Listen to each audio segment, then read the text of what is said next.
Yes, and we are live. Welcome everyone and welcome to this program by Studium Generale of the Eindhoven University of Technology, live here in the Blauwe Zaal here on campus. And yeah, it's very nice and good to see an audience in front of me. That's a long time ago. So very welcome everyone. But we are also online, so also a very welcome to everyone who is watching the live stream.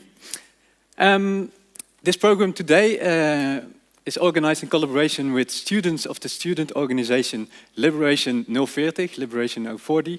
And they are organizing upcoming Saturday a great Liberation Festival, Eindhoven's Liberation Festival in the city center. And it's a festival to commemorate the liberation of Eindhoven in 1944, during the Second World War, of course. And you will hear more about the whole festival at the end of this program. In today's program, The War of Tomorrow, we will discuss the role of technology in warfare, in armed conflicts, in counterterrorism, and in insurgencies. And our guest speaker of today, Wim Zwijnenburg, he will discuss the developments of the last decade. Think of developments like the use of drones, like the use of robots, data-driven military analysis, and he will explain the implications for armed forces, military interventions, and foreign policy nowadays, and of course also the implications in the future. Wim Zwijnenburg is the Humanitarian Disarmament project leader for PAX, and PAX is the largest peace organization in the Netherlands. He works on conflict and environment-related issues in the Middle East, the use and proliferation of emerging military technologies, and he works on arms trade. Today we also have extra time for Q&A, so we have actually a program with two parts.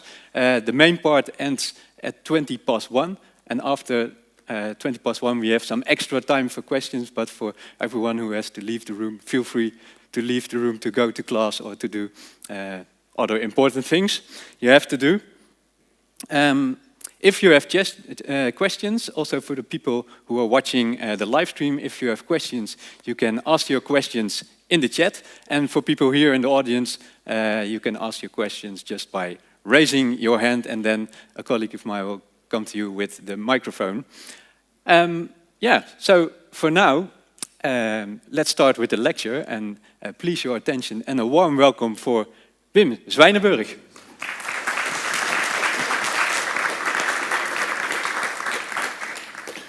Thank you everyone, and good afternoon, and thanks for joining during your lunch break and for showing your interest in this topic. Today, first of all, it's also great to do these things live again. We all spend too much time behind our screens. In an ironic twist, the stuff we're going to talk about is about people who also spend a lot of time behind their screens, just killing people, sadly. But it's interesting because it tells a bit about the remoteness we can all now associate a bit more, but then more in terms of warfare. Today I want to talk a bit about how drones and military technologies are changing warfare, what the implications are for conflict prevention, peace building, and especially on the relationship between technology and protection of civilians. I'm going to guide you a little bit through the history of how remote warfare came to be. Not too much, we have limited time and there's a lot of stuff to talk about, but just for the sake of understanding where this is coming from, we're currently seeing a development of how military drones and robots have become normal on the modern battlegrounds. But of course, this has been a long trajectory where militaries always want to take advantage of distance, because the more distance you create between you and your enemy, the more advantage you can have by killing them from afar before they actually come to reach you. So we skipped the whole part of where bow and arrow was used to kill people. Let's go straight forward to Second World War, and afterwards, so post-World War II, and how drones have reshaped the battlefields.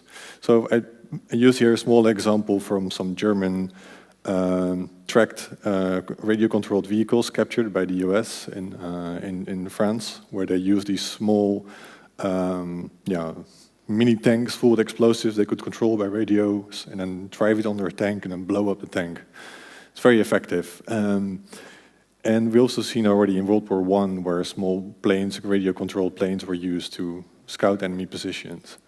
And I think the major breakthrough became in the Vietnam War when the US were deploying thousands and thousands of reconnaissance drones to scout positions from the North Vietnamese army. And these drones set in motion a whole way of thinking around, okay, how can we collect more information from the enemy? Because the information, or let me say that knowledge is power when it comes to warfare. Because knowing where your enemy is, where he's moving to, means you can intercept him faster, you know what his plans are, you know how much troops he or has, or what the positions are, and where to attack them. So this has become very crucial in the way wars are fought, because you can also reduce your own costs, because you are less likely to get hit, which has implications for your military build-up. And that was sort of picked up actually by the Israelis way faster than the US. So Israel began to work with drones already in the 80s. Smaller drones be used to scout positions of the enemy combatants, especially in Syria. And they start to develop it a bit more, also for targeted killings. And actually, everyone usually quotes the US as being the first one to use a drone to kill a suspected terrorist in Yemen in 2002. But it was actually the Israelis who first deployed drones for targeted killings. There's a really good book out if you want to read more about Israeli, basically the Israeli intelligence. It's called Rise and Kill First by the New York Times journalist Ronan Bergman, who gives a really good account of how Israel invested in drone technology, but also information collection, information analysis, and how it shaped their military operations. And it's a really fascinating read. I finished it a couple of weeks ago, but then it shed also more light on how they sort of took the lead in drone warfare. And Israel saw the advantage of know how to use drones in operations. One of the famous examples is where they attacked the Syrian air defenses, and usually in conflicts, like the enemy radar can pick up when planes are coming, and then they're trying to shoot you down. And what Israel did was they sent in drones. So the radar went on to check where the drones are, but behind the drones there were crewed aircraft, just like normal jet fighters, and they could target the radars from the Syrian air defenses, and they shut down the radars, and then the Syrian air defenses went blind because they were shooting at drones, and then Israel had air superiority in that particular conflict. That was a famous example where you see how drones provide a really unique change on the battlefields, and those kind of lessons have been learned by other armed forces and been applied as well for overwhelming enemy defenses with drones, because it's cheap. You don't lose any pilots in it. And so in the 1999 war in the Balkans, the Americans started flying their own drones, and after 2001 they started equipping their drones because they would spot insurgents in Afghanistan, but they couldn't hit them. So they wanted to equip them with weapons, and that's sort of where things escalated. And since then, in particular in counterterrorism operations, drones have been really decisive in terms of, well, not much decisive, but changing the way lethal force is used outside of armed conflict. And this is in particular interesting because this is the main issue with what we think is our concern with the use of robots and drones in warfare. And we made a short video, and I'm going to show it to you now. It's actually, we made it last year, and we haven't published it yet.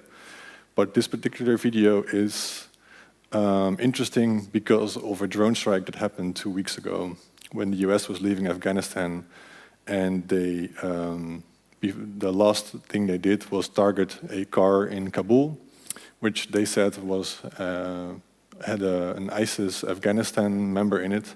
They blew up the car, they said it was an ISIS militant, and they prevented the suicide attack. Really good investigative work by the New York Times last week revealed that it was actually not an ISIS man. It was someone who was working for an American NGO, carrying around buckets with water to various outposts, to various houses in Kabul. And people were killed. It was a family, including 10 children, who were on the list to be fly back to the US and apply for a visa. We didn't know that, of course, when we made this video, but it's because we took a case from Yemen where this happened, but I'm going to show you the video now, and it gives you a short introduction on drone warfare.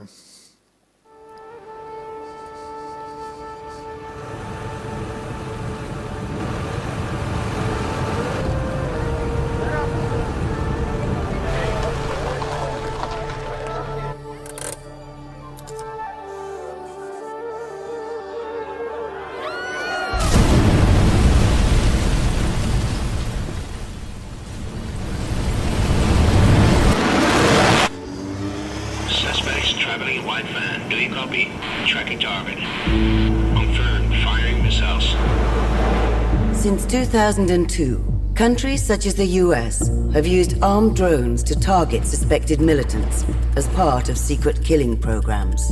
During these attacks, thousands of civilians, including many children, have been killed and wounded.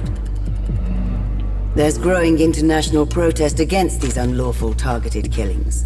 Critics point to the lack of transparency on who is being targeted, as well as the lack of legal justification for their deaths.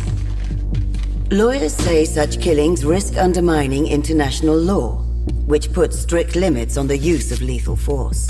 Meanwhile, the families of innocent civilians killed in drone strikes have not received any explanation or compensation for their loss. The export of military drones has turned into a multi-billion-dollar business. An increasing number of countries is either buying or producing military drones, while armed groups use commercial drones armed with bombs to carry out attacks. Why do more states and armed groups deploy drones in conflicts? Armed drones are remote-controlled planes, equipped with powerful cameras, sensors, and weapons. They're used for observing, collecting information, and carrying out deadly attacks. They can remain airborne for days, with no risk to the pilots and at low costs. The next generation drones will be even cheaper, smaller, and able to fly in swarms. These unique features make it easier for governments to use deadly force, which could also result in more conflicts. How does this concern Europe? More and more European countries facilitate the American drone program by offering logistical support or by providing crucial information used in targeted killings. Despite the European Parliament repeatedly calling for a clear position on unlawful killings by drones, the European Union and European states remain silent. Meanwhile, the same states are buying and developing armed drones themselves without clarifying how they will be used. That's why European civil organizations have joined forces and founded the European Forum on Armed Drones. EFAD calls for the EU and European states to articulate clear policies on the use of armed drones, prevent complicity in unlawful drone strikes, increase transparency, establish accountability, and improve export controls on drone technology. Armed drones pose an immediate threat to human rights and international security. It's essential that we uphold and strengthen international norms on the use and export of armed drones.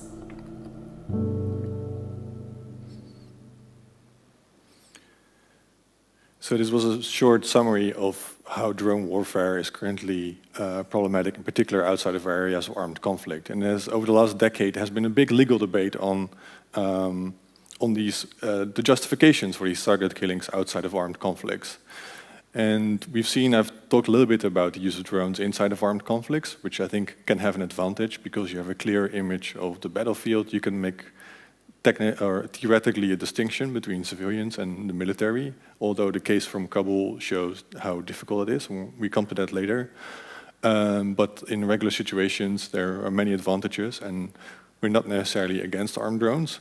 But we look at the role, what we think is important to look at how technology is reshaping our thinking about warfare, because the distance we create between ourselves and the battlefield, or not ourselves, between the military and the battlefield itself, and also the political implications from that remoteness and how it lowers the threshold to use lethal force, including outside of armed conflicts.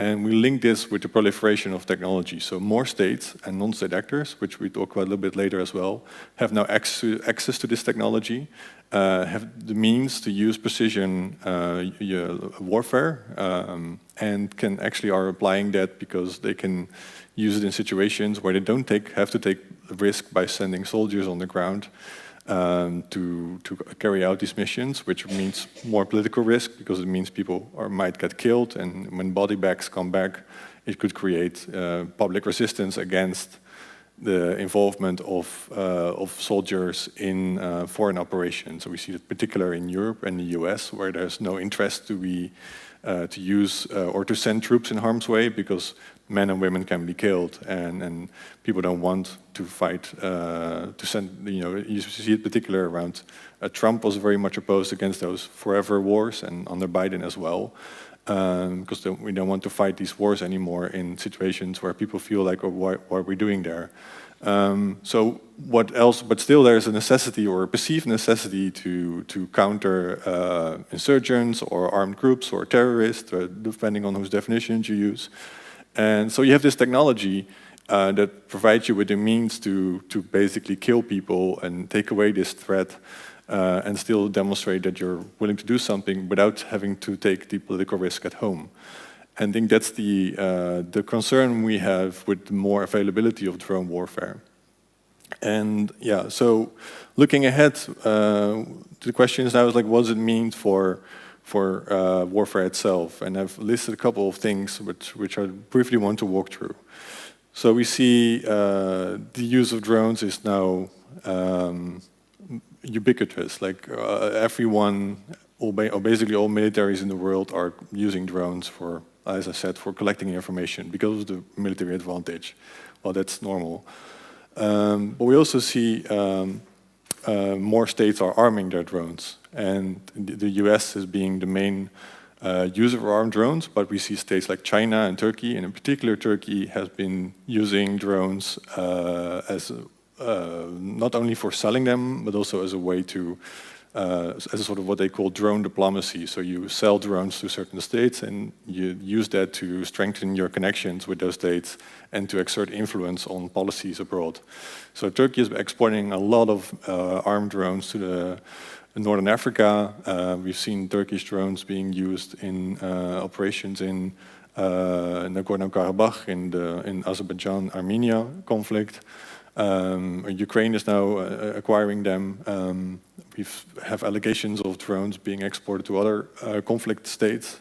China is also exporting drones or having them used in proxy warfare, and the same we see with Turkey as well. And of course the US, but the US is more restricted in terms of selling drones because of the technology that's in it, and there's a concern that if they, especially in the US industry, or not so much the industry, but in US politics, that because they're a technological advantage, that if they sell them to countries and it might up in the wrong hand, then it's being reversed engineered, etc. So, but there's a big push now from the US military industry to change those rules and to allow the US to export more military drones as well. But now we're talking really about like the large armed drones. The ones are basically the size of a jet fighter. But there's a change now coming. We see now more smaller types of drones, as I mentioned in the video as well. Drones like, the quadcopters you can buy at MediaMarkt, and the various types and versions of those which can be equipped. And we've seen also non-state armed groups building those kind of drones based with commercial software, commercial hardware. In particular, the Houthis have been very good at it with support from Iran. And they use those drones to target oil infrastructure, for water filtration plants, airports, etc. in Saudi Arabia. Iran has been supplying those kind of drones as well to Iraqi militias who've been targeting, for example, yesterday or 2 days ago, there was a drone attack on the Erbil airport in northern Iraq, where the US is hosting a base, probably also a drone supplied to Iraqi militias, which are supported by Iran. And at the same time, yeah, we see also increase of target killings. So France is operating more drones now in operations in the Sahel, in Mali, in Burkina Faso. There are a lot of concerns that not just drones, but in general, those operations are really murky because we don't know exactly who they're targeting. Last year, there was a strike where French jet fighters, supported with information from a drone, bombed what they said or claimed to be a gathering of insurgents, but turned out, according to a UN investigation, it was a wedding. But it's really difficult to have access to this information because we don't know why these people are being targeted. We don't know the rules of engagement because it's a counterterrorism operation. And because of the nature of the conflict, where it's not like a full-out conflict anymore, but those are like counterinsurgency or counterterrorism operations, and states are really reluctant to release information. It's very difficult for civil society organizations and human rights organizations to verify these checks on on those kind of operations.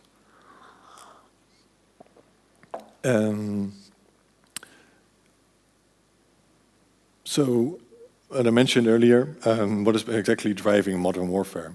I earlier mentioned the political smaller footprint operation, so we don't want to send soldiers in harm's way because we're afraid of body bags coming back. There is little political support for large-scale military operations in these various areas, but still states perceive a need to do something for either geopolitical reasons or for opportunistic reasons. We also see like the lower costs. In particular with drone technology, it's really abundant. There are commercial drones, which have all very useful applications and making life easier for companies, for civilians, or for citizens. Like, when you want to fly your drone for, doing wedding pictures or whatever you like to photograph. But that technology is also becoming really easy to access to, and the software makes it more easier to build drones forming. The only problem so far, at least in the West, is that it's more difficult to arm them or to weaponize them if you want to do something bad. But we also see you can fly a drone against an airplane. So there's a big discussion now going on in Europe on drone safety because the skies are really getting crowded with commercial drones, and that's posing new security risks for critical infrastructure, but including airports. But yeah, we're likely to see more drones incidents in the future as well.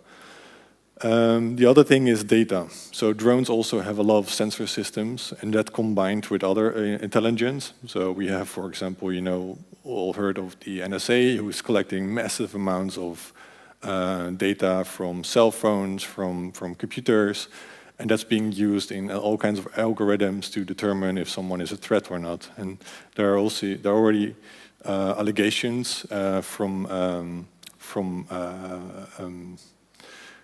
what's the word in Dutch for it, in English for it, from klokkenluiders.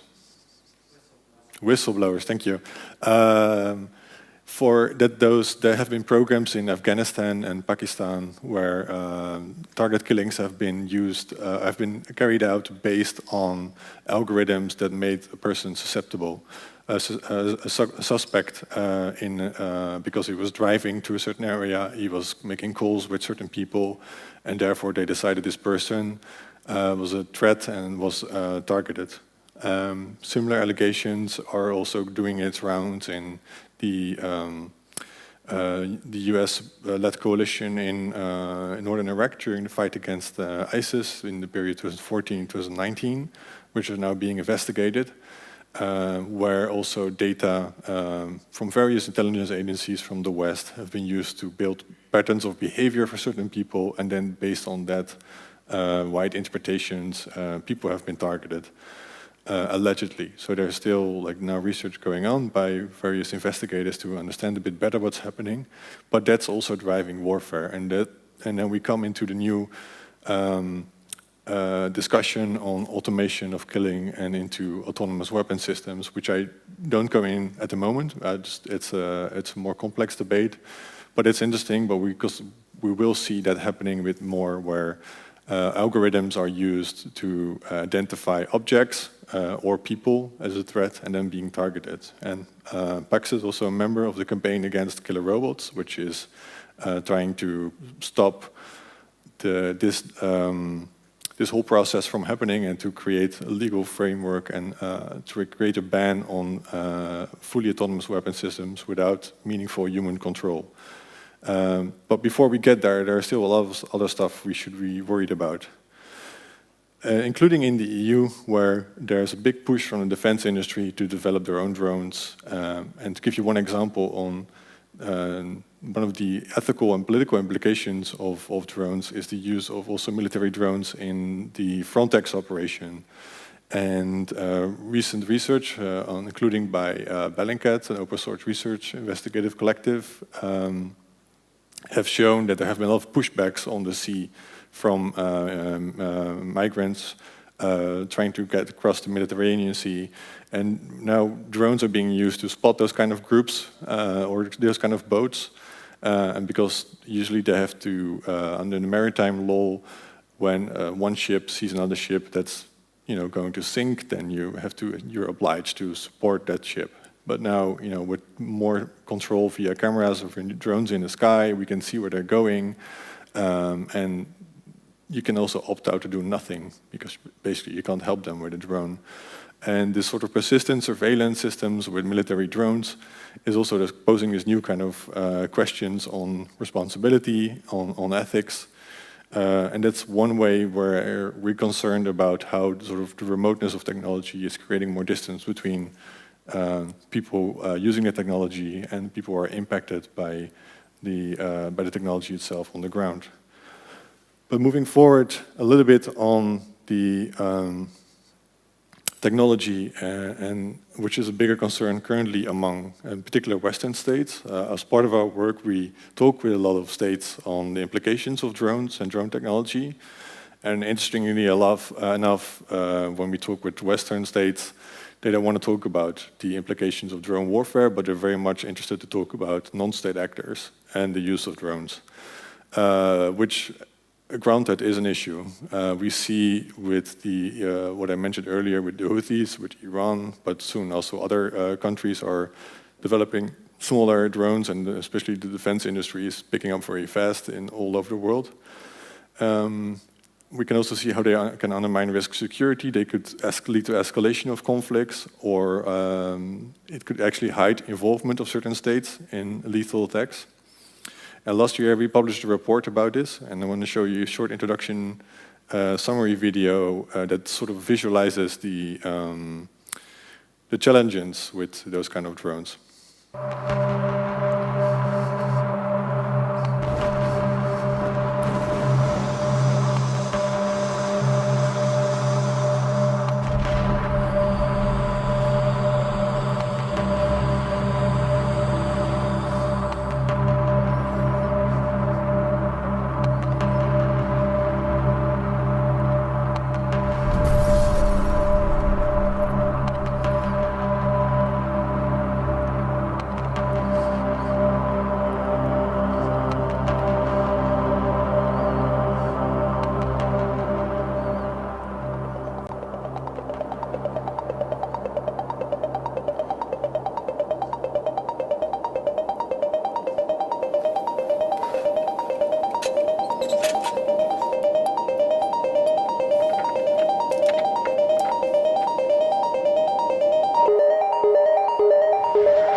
So if you want to learn about these particular cases where we looked at Yemen and Ukraine, it was very interesting because in particular in Yemen was a good case study where we saw the Houthis were support. You saw some of those drones being shot down by the Houthis, but also increased attacks by the Saudi Arabia and the United Arab Emirates, but also the US, who's been flying drones over Yemen. But also the Houthis were very, what's the word for it? I think very eager to exploit the use of those kind of smaller drones. The Houthis would sometimes fly 5, 10 drones at the same time, targeting oil infrastructure. There was, of course, a large attack actually coming from Iran in 2019 against oil infrastructure in Saudi Arabia with drones and cruise missiles. But they managed to create sort of a power projection or a power leverage with the Houthis, saying, okay, we can now hit you over like 10,000, 1,500 kilometers with this kind of drones. We can shut down airports, we can shut down your water filtration, and those are the kind. And those were drones which would cost them probably $1,500 to build, with an engine bought on AliExpress.com, and then creating a frame and a GPS from a smartphone, and then sent it to a target. And this is just like the first initial stages of drone warfare. And the moment that those kind of technologies or blueprints are becoming more easily available, the technology is getting cheaper, more non-state armed groups will likely, and states as well, to use those kind of weapons against also civilian infrastructure, which is a big concern. We've seen similar things happening, as I mentioned earlier, in Iraq, but also in Syria, where oil tankers and oil refineries have been targeted with DIY drones. And I think that's the nature of warfare. We now have the ability with cheap means to attack targets which in the past we could not, could not be attacked with weapon systems, because they were either not precise enough or you couldn't get close. I think that's the nature of remote warfare, where with having that ability, it could also change more security. It could also pose more security challenges, but also defense challenges. And here's an interesting case study we worked on last year in Ethiopia. So, and also where we saw this is, for example, on the left you see a Chinese drones, which is based on a base. We acquired a satellite image. It's a base in Eritrea, where Chinese drones flown by the United Arab Emirates were used in Yemen. So just to give you geographical complexity there. But then the war between the Tigray armed groups and the Ethiopian army escalated, and soon allegations were made that those drones were used also against the Tigray defense forces with support of Ethiopia. We couldn't confirm it, we just knew that the drones were on the base, and we never found any evidence that those drones were actually used. And last month, we saw something else happening, where it's just an example of proliferation, where all of a sudden Iranian drones showed up at a Ethiopian airbase, which was interesting because Ethiopia has very strong ties with the US and with Israel.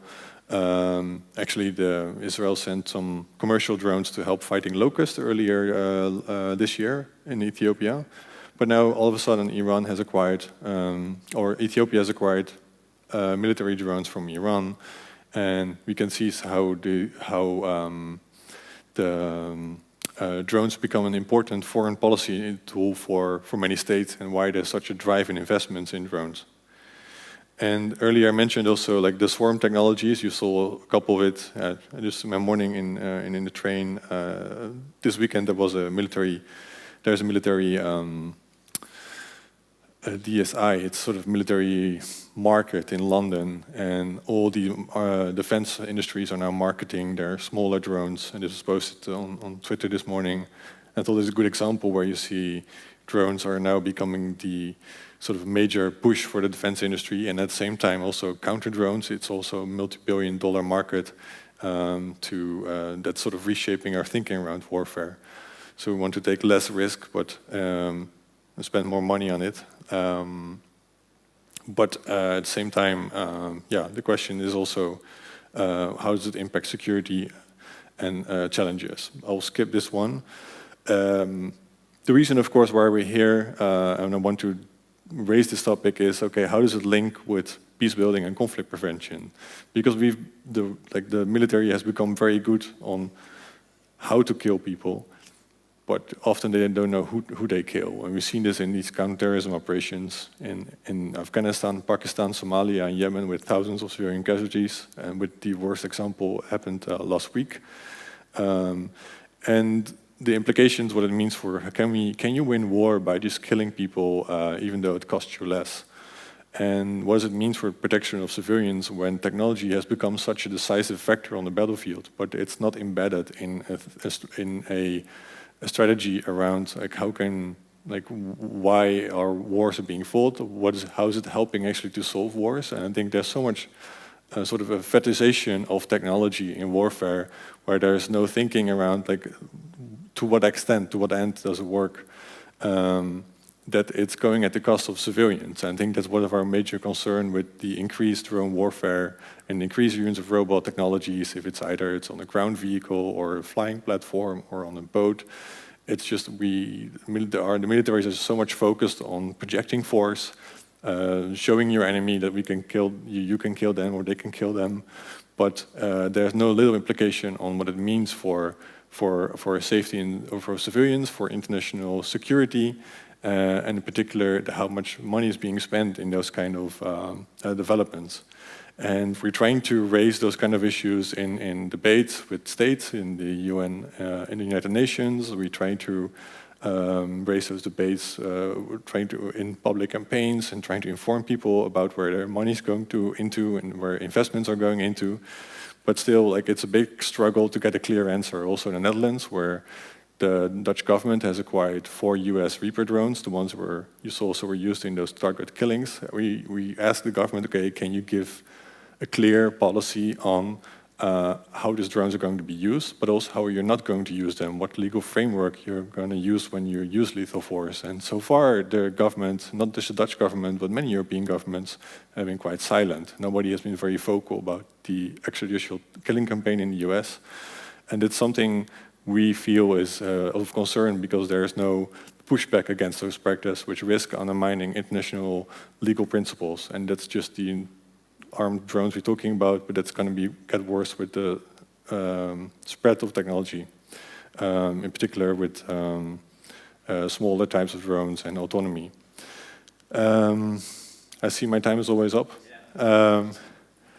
Before I end, if you want to learn more, please feel free to check in with your phone on this QR code, where you can register for a newsletter if you're interested.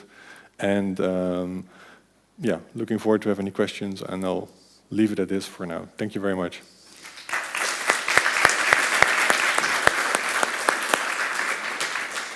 Yeah, thank you very much, Wim. Yeah, time flies, and to wrap up this first main part, I would like to give the floor to the student organization Liberation 040, who can tell you more about the upcoming festival this Saturday.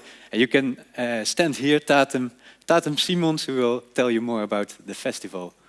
And then we go to the questions. Thank you very much for the introduction. Yeah, we first wanted to give a little present for Wim, to thank you for coming here today. So I will hand this over to you. Thank you very much. And then, because we're short in time, I will keep my story short.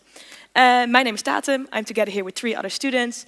And in total, we're with 8 students, and we are the squad of Liberation 040. And it is the Liberation Festival of Eindhoven, because previously we did not used to have one. And Eindhoven was liberated way earlier than the rest of the Netherlands. So we celebrate that on the 18th of September. And it's almost. So this Saturday, we are very excited that finally all our hard work will be coming together on one big event in the middle of the city center. One of our goals of Liberation 040 is to make students and the youth more aware of freedom. And we do this via, for example, lectures like this. And you all listen to this amazing story. And we remind you that we live in freedom, but that's not everywhere the case in the world. Upcoming Saturday, you can visit our event. We have big partners like Amnesty, UNICEF, War Child. You can come to the event, you can talk to veterans, you can talk to the military, and you can educate yourself a bit further, but you can also listen to some live music and have a good time. And for a little bit of an impression, I will now show you our after movie of last year. It was a Corona edition, but still, it was a very good time.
Thank you very much for giving your presentation and showing what this festival is about.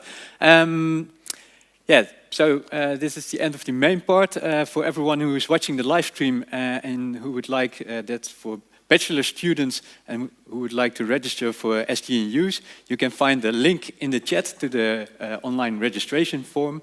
For everyone here in the room and also for everyone online who would like to leave to go to class or to do other things, feel free to leave. And for everyone else who would like to ask questions, for Wim, you can stay here and you can stay also online, and then we go further with the questions.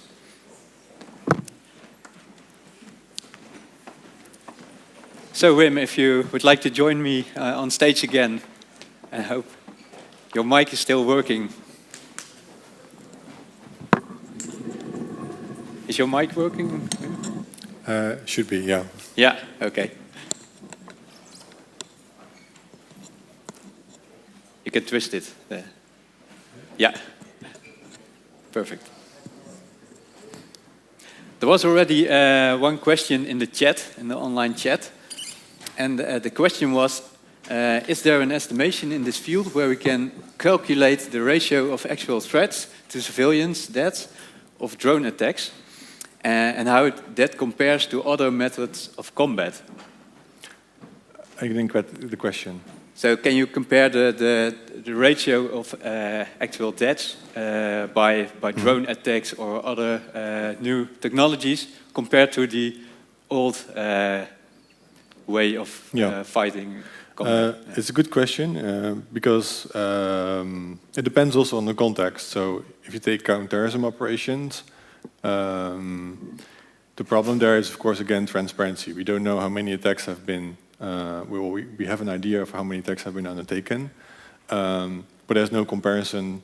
For example, would the US have sent in thousands of people, or would they have sent in teams every time to take out a suspected terrorist in Pakistan, Yemen, or Somalia? Probably not. That's why drones were developed, because they didn't take that risk. So you can't compare it.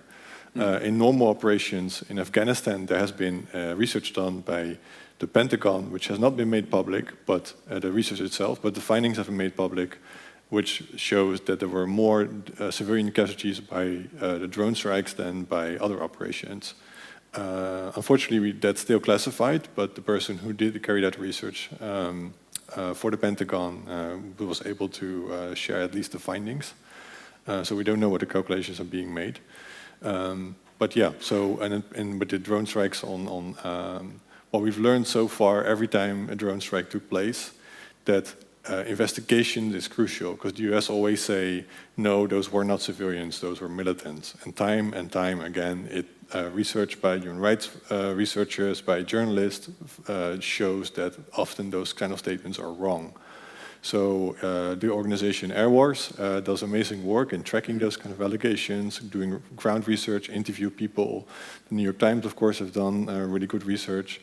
Our partners, for example, Matana in Yemen, they're doing research on airstrikes, including drone strikes, and investigating the claims of the US versus what they find on the ground.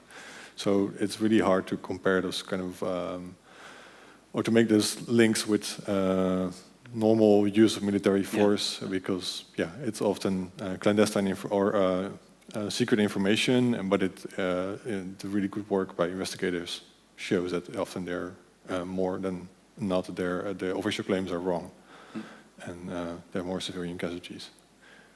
Okay, thank you. Maybe there's a question in the audience. Yes. Yeah, and the mic is coming your way. And for everyone, good to know that if you have a question here in the audience, you're only audible, not visible in the live stream. Thank you for your talk. You've spoken mainly about drones and drone attacks and things like that, but what do you think about cyber attacks on, maybe in critical infrastructure or things like that? Is that also an aspect of modern warfare that we can expect more in the future? Yeah, good question. It's an interesting development. We've seen that more indeed with attacks on energy infrastructure.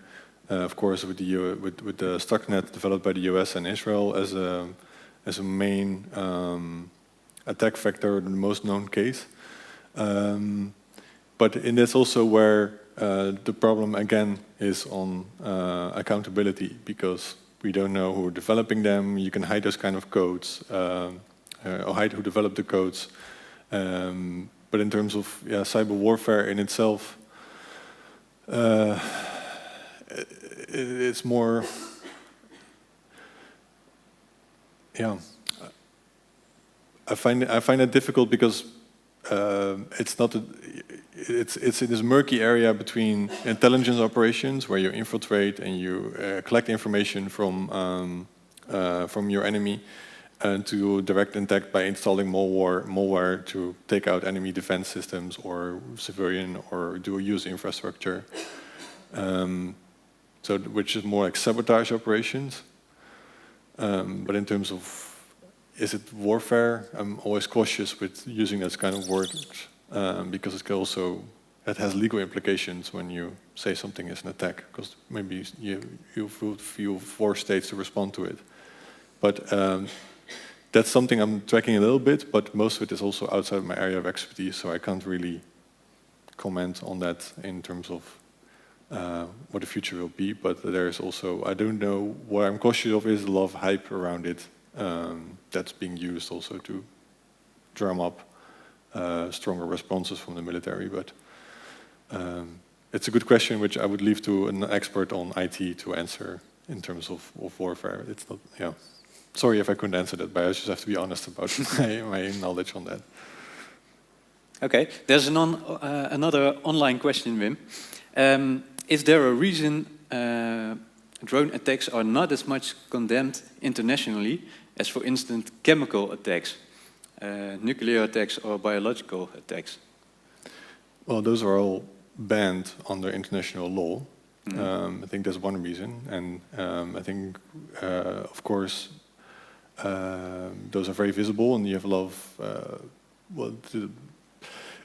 if I think where the question is going to, is of course drones can be more precise, and whereas chemical weapons and other kind of weapons are of course indistinct, they kill anyone who is being affected by it. You can't make a distinction between civilians and combatants.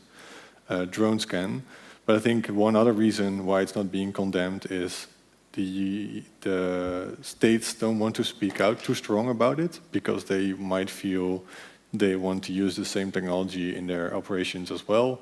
And by taking up too strong of a position on actually just show killings, in particular outside of armed conflicts. You might shoot yourself figuratively in the foot if you want to use those as well. So the reason why we haven't seen any strong voices from European states against the US publicly is because we saw, of course, France now using drones as well in the Sahel in the military operations. And we might see other European states wanting to use those drones in operations as well, where they don't want to be too critical because it can come back. And in terms of other states not using it, I think, all states see the potential of armed drones. For example, Morocco allegedly already used them outside of a conflict to target militia leaders in the sorry, I forgot the name. Separatist leaders, and I think that's something other states also see, like utility of those technologies, so they don't want to take up too much of a strong position. But yeah, so those are two things: the distinction and the future potential use. They want to limit themselves. Someone else in the audience? Yes, there's someone in the middle. Yeah, at the end of the talk, you raised the concern that drones cannot be used for peace or nation building. But are you then in favor of a more conventional military intervention or abandoning peace building in the Middle East? So I didn't get the last part. Are you in favor of a conventional military intervention, or should we abandon peace building if it costs us human lives? I think there are more than those two options. So in terms of peace building, it means more investing on it depends, of course, on the context of the conflict you're talking about. But the question here is like, why do military groups or armed groups get so much support, or what is behind a conflict, and is a military solution the only one? And sometimes it can be, like sometimes you have to use lethal force. There's a international legal justification for that. If there's for example, with the rise of ISIS and taking over Iraq, there was a UN mandate to use force to push them back. But you have to do it in the right way, with the right means. And at some point, the means lose its value. So you have to invest. If you're spending millions and millions of euros on military technologies to kill people, but you don't invest. So take, for example, northeast Syria at the moment. Yesterday there was an article from the Wall Street Journal where you have the whole camp where thousands of ISIS supporters and ISIS fighters are being held by the self-administration in northeast Syria, supported by the US. At the same time, the US is also carrying out drone strikes or airstrikes against sleeper cells in northeast Syria. But there's no support going at the moment to communities. And the Washington Post journalist traveled around in this area, and most young people are joining ISIS again because there is no future. There's no for them. They have no income. There's no reconstruction in the area. There is no opportunity to get a job again. And ISIS is now offering money to people to join them again. So of course the US can continue to kill those sleeper cells, which they've been doing over the last couple of years. But there's no money going in reconstruction of this area. So you can choose to invest in killing off sleeper cells with young guys who are like 17, 18, 19-year-old who are being recruited or brainwashed by ISIS leaders, or you can actually invest in economically reconstruction and of that area. So I think, I just take Syria, this particular example, to make it more easy. But now we choose to invest a lot in military campaigns, but there's no money going into the other side of reconstruction. I think that's the main problem. Could I have a follow-up question? Yeah, please go ahead. Yeah. Do we then have a framework for rebuilding the communities in the Northeast? Because right now, as far as I understand, we have a nationalized military. It's part of a country. It's regulated by that country, but we mostly have NGOs and charities for rebuilding communities. So do you then propose that Western countries pour all their military budget into NGOs and charities, or should they build their own framework for supporting those communities? Well, when it comes to the Northeast, I think there should be, first of all, a solution between the West and Turkey, because the main reason why there's no money going into northeast Syria is Turkey doesn't recognize the self-administration, which prevents European countries or international organizations to invest in reconstruction efforts. So that should be established first, like at least some kind of recognition of the area and taking away the military threat from Turkey. And if that can be established, then funding can go into reconstruction efforts by the local authorities to invest in that. But that's something that should be dealt with the US, the EU, and Turkey first, because Turkey fears that an independent, or not independent, but an autonomous region led by the Kurds is a threat to them because they associate with the PKK. But we can get into a whole different debate. But the point I'm trying to make is there's just money being poured into military resources and not into civilian ones, and that can go as well for the Sahel, or when it comes to Somalia or other areas where where drone warfare is now being opted for instead of investing in other means. Okay. Wim, I was wondering, could you elaborate a bit more on the role of academia in this debate, in the legal debate, in the ethical debate, in developing the technologies, and maybe also working together with the military? I think... And then also academia worldwide, not especially in the Netherlands. Both in the Netherlands as well as worldwide, there's a lot of reflection, especially from the tech sector, when it comes to both hardware and software around drone technologies. So there were, in particular, Google and Microsoft. There were people working there, programmers who are now speaking out against data being developed for algorithms for killing people, basically. There have been thousands and thousands of academics who speak out against. Basically what we call killer robots.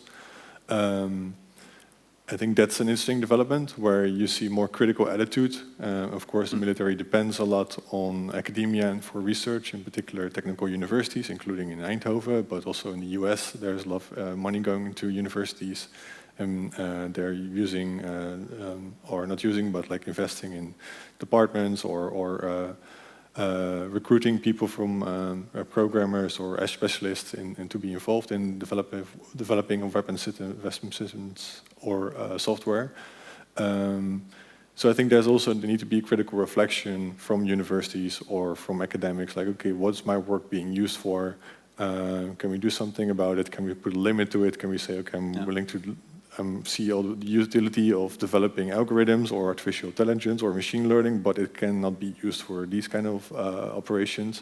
I think that's an important role that academia has and universities have, who they collaborate with, to what extent, and what's being used for, and continue to ask the critical questions to, if either it's the defense industry or the military who's collaborating with them. Yeah, okay, yeah, that's clear. Yeah. As a last question, maybe there's a last question in the audience here. So, then I have a last question for you, Wim. Sure. Could you tell us a bit more about your own work and your own goals as a project leader? What are you going to do upcoming weeks, or for example?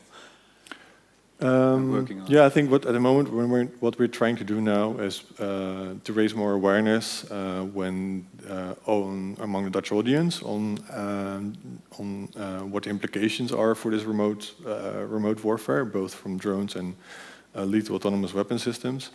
In the next couple of months, the Dutch Reapers will arrive in the Netherlands, and we're trying to have like a good public debate. Okay, can the Dutch government take up a clear position? What they're going to do with it, and also what they're not going to do with it, because we want our government to be held accountable for the decisions they're making, and to, if they have a strong position on that, we want them to take a strong legal position and make very clear they're not going to use them for extrajudicial target killings or sharing information with states, which I don't think there will be. I mean, but it's good to have states to speak out about this. To influence the debate in the UN, because I think we need a clear global framework with rules, with considerations on how technologies are shaping warfare. So that's what I'm going to do with my colleagues in the next couple of months. And we're going to look a bit more into the research into where like areas such as Iraq and Syria, where you see all kind of states using it as sort of test bed for drone warfare. So last week we saw Iranian suicide drones being used against Kurdish militants in northern Iraq. Turkish drones are carrying airstrikes out against Kurdish militants, but also against Yazidi armed groups, which is very cynical because there were drone strikes carried out in Shingal in the north of Turkey, where of course the ISIS massacres took place in 2014. And now Turkey is killing the same militias who are then trying to prevent it, which is a very disturbing development because out of fear, Turkey links them with the PKK. But there's no sort of public outrage over those kind of killings where I think early August, they bombed a clinic killing 4 medical staff and 4 suspected militants who were being treated there. And that normalization of remote killing is something we try to address by investigating that, by calling out states who are using it. And I think that's our work at the moment to show that it's creeping up on us. But I think that's the difficulty with drone warfare, because it's so remote, it takes place often so far away from the Netherlands, from our own sort of far from our bed show, that there's a lack of